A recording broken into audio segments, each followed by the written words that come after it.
మీ అందరికీ నా హృదయపూర్వక వందనాలు. చెమ్మగలిగిన దేవుని పిల్లారా, మీ హృదయాలు వెలిగించే మాటతో దేవుడు ఎక్కువ దేవుడు మీ అద్దకు వచ్చినాడు కనుక మీరు నేను కలిసి ప్రభు మాటలు ధ్యానం చేసుకుందాం.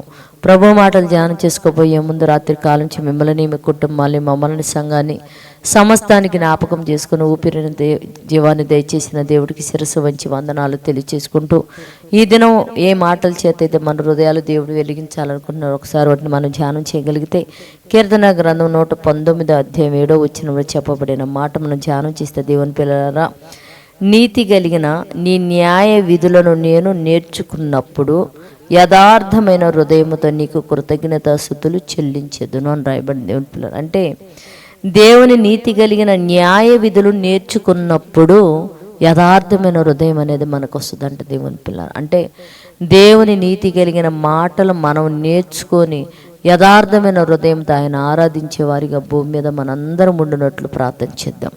పరిశుద్ధుడా, చెమ్మ కలిగిన మా పరలోకపు తండ్రి, నీతి కలిగిన నీ మాటలు నా తండ్రి నైనా మేము నేర్చుకొని యథార్థమైన హృదయంతో నా తండ్రి నేను స్తుతించి కనపరిచే భాగ్యం మాకు అనుగ్రహించి సహాయం చేయమని మా రక్షకుడు నీ కుమారుడు యేసు పరిశుద్ధ నామములో ప్రార్థన అడుగుతున్నాం తండ్రి. ఆమేన్.